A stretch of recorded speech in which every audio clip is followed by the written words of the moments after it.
Here, we're all about decoding the unseen patterns of the world. And today, we're diving headfirst into the financial markets. We really want to get to the bottom of what drives real, lasting value. And we're going to do it by exploring one of the oldest questions in all of investing. Yeah, it all comes down to this. This is the big question that has basically split investors for a century. Think about it. Is the market a cold, logical machine that just weighs the facts to figure out what a company's really worth? Or is it more like a giant, messy popularity contest?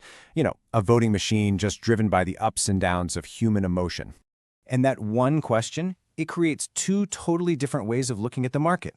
Two completely competing philosophies for how you should even begin to analyze what's going on. So let's break them down. Okay, so on one side, you've got fundamental analysis.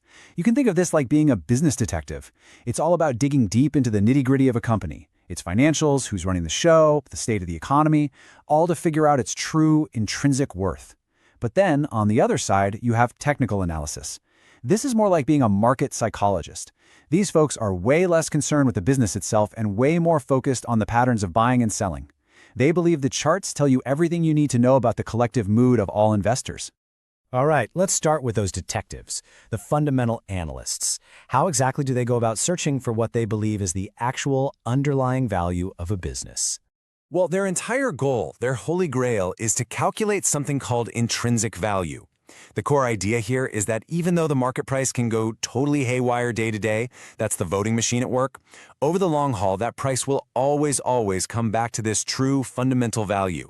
The weighing machine, they believe, wins out in the end. And the way they do this is usually with what's called a top-down approach. See, they don't just jump right into looking at a specific company. No, they start big, really big. They look at the entire global economy first. Is it growing? What are interest rates up to? Then, after they get a feel for that, they narrow their focus to one industry. Is it a growing field? Who are the big players? And only then, right at the very end, do they drill all the way down into a single company to see if it's a real gem in a good industry in a healthy economy. Okay, but that brings up a massive question, a huge counterargument.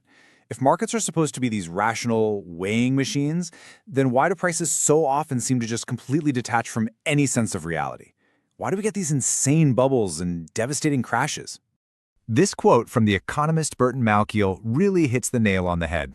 The thing is, markets aren't just numbers on a spreadsheet. They're made up of people. And people, well, we're complicated. We react, we try to guess what others will do, and all of that collective behavior becomes this incredibly powerful force that can just steamroll even the most careful fundamental analysis. And this is exactly where the market psychologists, the technical analysts come in. They live by three core principles. First, market action discounts everything. Basically, this means that the current stock price already reflects all the known information out there, the news, the earnings, even the gossip. So for them, the chart is all you need. Second, prices move in trends. An object in motion tends to stay in motion. They believe price movements are far more likely to continue than to suddenly reverse. And third, and maybe most importantly, history tends to repeat itself. Why? Because those squiggly lines on the chart are just pictures of human psychology, fear, greed, hope. And those feelings haven't changed in centuries. And you know what? Modern science actually gives us the why behind this. There's a fascinating concept called prospect theory, which points out a really powerful quirk in our brains. Get this, studies show that the emotional pain of losing, say $100, is more than twice as strong as the pleasure of gaining that same $100. It's called loss aversion, and it makes us do some pretty irrational things, like desperately holding on to a losing investment way too long, just hoping it'll come back. And that irrationality gets cranked up to 11 when we're in a crowd. Herd behavior. It's our instinct to just follow what everyone else is doing, especially when we're scared or uncertain. In a market panic, this can create this absolutely devastating feedback loop, what they call an information cascade. Just seeing other people sell makes even more people sell, and on it goes, completely disconnected from the company's real value. And today, with social media, these cascades can happen in the blink of an eye. So we're left with these two really powerful, competing ways of seeing the world. One is all about logic and numbers. The other is all about psychology and patterns. But what if the future isn't about picking a side? What if it's actually about bringing them together? This leads us to a really interesting new question. Is it possible to find new kinds of data that can actually bridge this gap? Signals that can tell us something about a company's fundamental long-term health while also tapping into what the crowd is thinking and feeling? ESG, which stands for Environmental, Social, and Governance Criteria, is one major attempt to do just that. The whole idea is to measure things that don't show up on a traditional balance sheet, like a company's sustainability or its impact on society. Now, to be clear, the academic world is still debating this. If you look at a huge review of studies, you'll see that a majority, about 58%, do find a positive link between good ESG and good financial performance, but the results are still pretty mixed.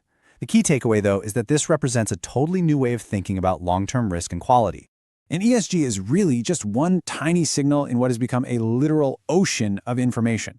Think about it. We have more data coming at us than at any point in history. Financial reports, economic numbers, news stories, and literally millions and millions of social media posts every single day. There's just no way any human being can process all of that. So if our own minds have hit their limit, what kind of new tool can we possibly use to sift through this mountain of data to find the signals hidden inside? Well, the answer, more and more, seems to be artificial intelligence. See, AI doesn't really care about the old debate. It doesn't pick a side. It can scan millions of financial documents looking for fundamental clues, sure, but it can also use natural language processing to read every news article, every blog post, every tweet, and actually gauge the real-time sentiment of the market.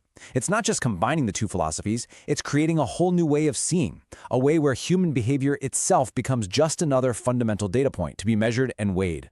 And that brings us to the big idea, the conclusion here. What is the ultimate, invisible structure that starts to appear when you bring together the human mind and the processing power of a machine? The key insight is this. The market isn't just a weighing machine, and it isn't just a voting machine. It's a complex, living system where those two forces are in a constant state of interaction. The real pattern, the invisible structure we're always looking for, isn't hiding in a single financial ratio or a line on a chart. It's in the dynamic, messy, chaotic dance between objective value and subjective human emotion. And that leaves us with one final big thought to chew on. If the market is really just a giant mirror reflecting our collective actions back at us, what is it that we're really seeing? Is it the cold hard logic of the businesses we've built? Or is it the timeless, deeply wired patterns of our own human nature? It's a question we're going to keep exploring. Thanks so much for joining us, and make sure to subscribe to NeuralTarot as we continue to decode the unseen patterns that are shaping our world.